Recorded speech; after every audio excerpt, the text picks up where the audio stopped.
Well, in kindergarten, just like all the other grade levels, we looked at the list of objectives given from the county for each quarter, and we found a big goal, an overarching goal that would encompass a lot of objectives, usually two per quarter.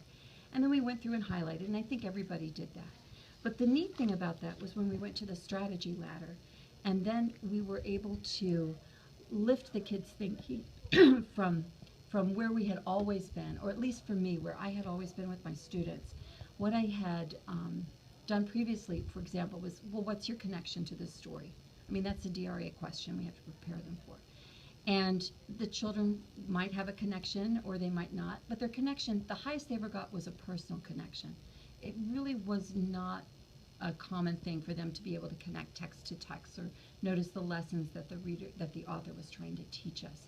And what I've noticed with the strategy ladder and then the intentional work that we did as a team in creating focus lessons and also just having really strong discussions about each of our goals and planning what would lift a student from this level to the next level has really carried over, so that my kids are now able to identify themes in books, like, oh, this is a Keep on Trying book, and they carry that into texts that I would never have selected and thought that were Keep on Trying books.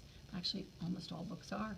So anyway, the kids are able to pull back as readers and become more thinkers and not just people who enjoy the story.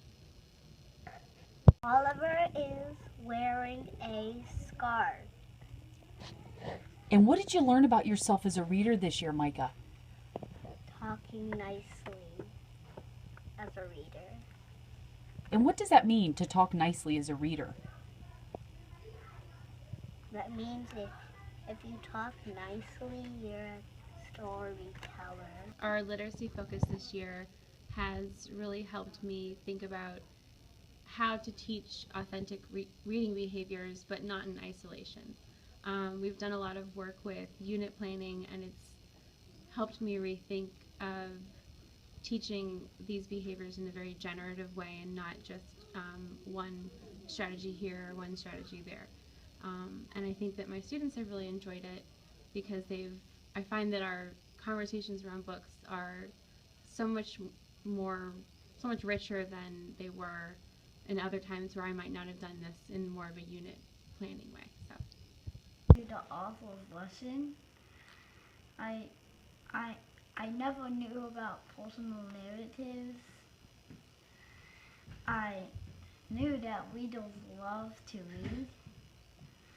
I now know nonfiction books are true. there are two things that I've implemented this year that I'm absolutely in love with. One of those is the reader's focus lessons with the reader's statements and the steps for thinking to help students respond by giving them steps.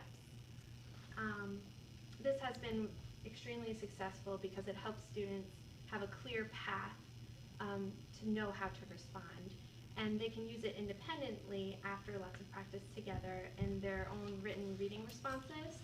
So I actually take a picture of our poster and then they can respond, and so they have the steps available to them, and then they have a choice of which skill to respond to, so that way their responses are authentic. It's appropriate to the book. They're not giving them one response.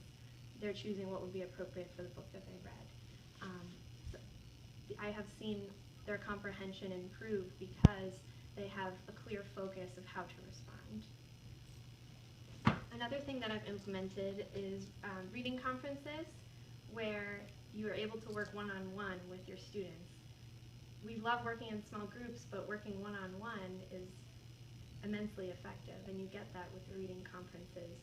So when students are reading to themselves, I'll work with one student at a time, and I'm able to boost their confidence by giving them compliments, and I'm also able to hone in on those specific skills that they need to work on and give them the tools that they need. So with one student, I might use a sentence strip with him to get him to get his thoughts out. And then he'll be able to keep that in his book bin and just keep it for reading conference time. He doesn't need to bring it to our small reading group. And I'm able to also check for reading engagement.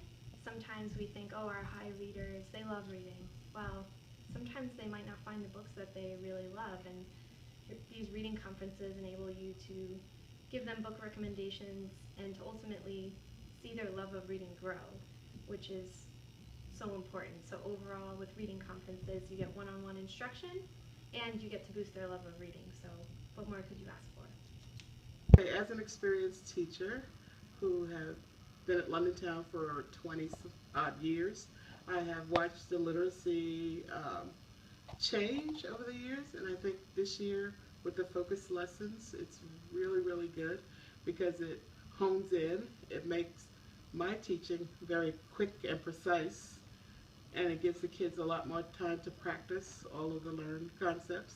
And I've learned this through CLT and our meetings. They're very structured, the language arts portion, and that's helped a lot. And the kids seem to be achieving just well. Their DRAs are going in the right direction throughout all of this. I learned to ask questions at reading books so I can understand more of the book, and I learned I learned that I should try new different kind of books, and that I should practice books and reading more different kind of books to upgrade my reading level. And reading is, I like reading a lot, and reading helps me learn more stuff because there's different kinds of books to read that gives you more knowledge. I think the area of the unit planning that I've enjoyed the most this year has been the purposeful use of different read aloud materials and authentic text as we're going through looking at especially the nonfiction when we were looking at word study and finding the words, and it had to do with the topics we were talking about, and so there was real interest in the kids. They were trying to figure out those words. But also in the purposeful questioning we used when we use any interactive read-alouds, making sure we get to a deeper meaning and trying to get to the author's message. We worked an awful lot this year on author's message in almost all of our genre. What is the real message they're trying to get across in a nonfiction text or in a persuasion? So I think all of that like deeper meaning study that we've done as a team has been very helpful to me. I started with slow books and like easy books for first grader books, and then I keep going to harder books so I can learn English and be good at reading. So sometimes when I read books and I don't know the word, I go to my personal dictionary and look for it, and if I don't have it over there, so I go to I just write it on my notebook. So I at end of the day I just go and take the big dictionary so I can look for it.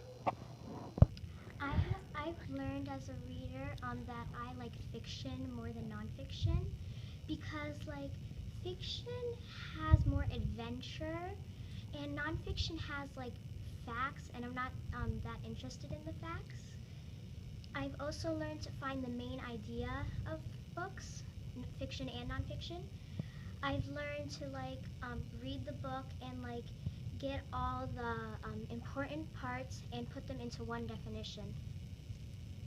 So this year in literacy, I really love the way we're doing it. I love the big unit goals. I really feel like we get to cover a lot of things. I like how I can cover all the content, but we're still working for one big goal. I don't have to specifically teach the students how to use context clues to find the meaning of words. We do that as we're learning to find the message or to find that bigger unit, and it's so much more authentic than here's a chart on how to find context clues and how to use them. So, and I really think the kids are enjoying it. They are able to take what they learned from one genre and put it straight into the next genre, and I've really seen them using it as we've gotten further on in the lessons and as we've gotten further on in the year. They are going back, wait, this is how we did it in nonfiction. This is how we did it when we read poems. And it's just really, I've seen the carryover go a lot further than I have in the past. The poem, it asks what would jump out at you, and we were reading the poem about the 5 senses, and it really made me go deeper into the senses, like seeing. I can see the sky, I can see the sun, and like smelling. Like I can't just smell. I can I have a sense, but I can smell like the ice cream my mom's cooking and more stuff. This year she's kind of taught us how to, instead of skimming through just the passage or whatever you're looking at, to actually go back and read whatever paragraph you need and then find whatever the question is asking in that paragraph. If it like says go back to paragraph 2, she tells us to go back to paragraph 2, read paragraph 2, then reread the question and go through the answers to see which one makes sense, and X out some if you know it doesn't make sense already. And then like if we have homework for reading, or if you're just reading a passage, to highlight or underline as you go through, so that when you go back you can kind of prove your answers. So by setting the quarterly goals, we've kind of moved away from focusing on small individual tasks and focused more on big picture, challenging the kids to think at more higher levels rather than just here's a skill and here's a skill. We're combining them all and teaching them to apply them together in real reading situations.